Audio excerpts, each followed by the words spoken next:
হঠাৎ করে আমরা দেখতে পাচ্ছি ডায়রিয়া রোগীর এত চাপ যা আপনারা সামলাতে হিমশিম খাচ্ছেন। হঠাৎ করে কেন ডায়রিয়া রোগীদের এত চাপ?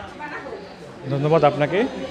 পবিত্র মাহে রমজান উপলক্ষে যে আমাদের রোগীদের মধ্যে যে অসচেতনতা বৃদ্ধি পেয়েছে, যার কারণে ডায়রিয়াটা বৃদ্ধি পেয়েছে।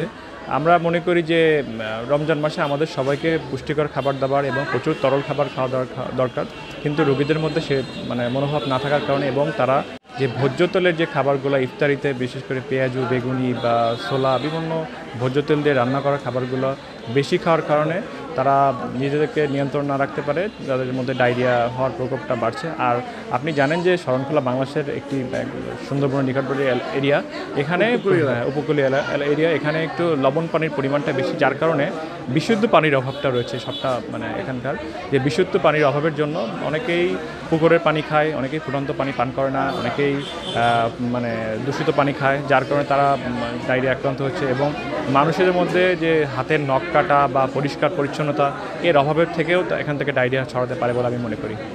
আরেকটা বিষয়, ডায়রিয়া রোগীদের এত চাপ, ডায়রিয়া রোগীর জন্য যে সকল উপকরণ প্রয়োজন, স্লাইন থেকে শুরু করে ঔষধ, এগুলো কি পর্যাপ্ততা আছে কিনা?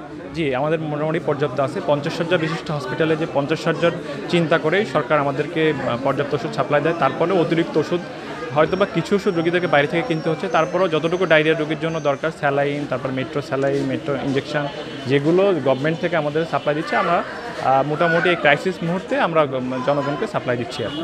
স্যার, 50 শয্যা বিশিষ্টের যে ডায়রিয়া ওয়ার্ডটি, সেই ওয়ার্ডের যে বেডগুলো রয়েছে, রোগীরা ফিল আপ হয়ে এখন বারান্দায় অবস্থান করছে। আমরা দেখলাম আপনি এবং নার্সসহ যারা কর্তব্যরত রয়েছেন তারা অনেক কষ্ট করছেন। বাইরে যারা রোগীরা রয়েছেন তাদের কোনো ধরনের অসুবিধা হচ্ছে কিনা স্যার?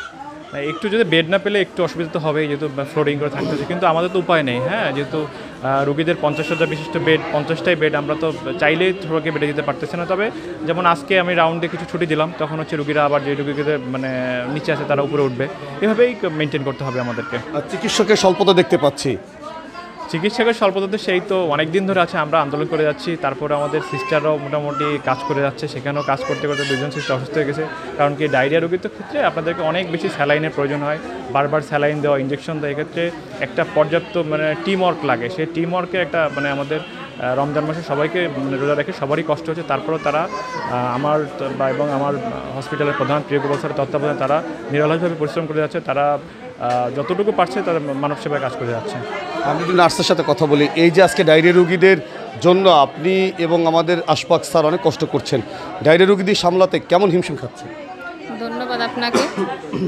আমাদের তো যে স্টাফ ছিল তার থেকে একটু রুগীর পরিমাণ বেশি হওয়াতে আমরা আসলে একটু হিমশিম খেয়ে যাচ্ছি, কিন্তু সামনে যদি রুগীর পরিমাণ আরও বেড়ে যায় তাহলে আরও বেশি প্রবলেম দেখা দিবে। আপনারা কি সামাল দিতে পারবেন কিনা? সামনে যদি রুগী আরও বেড়ে যায় আমরা সামাল দিতে একটু হিমশিম খেয়ে যাব আরও বেশি।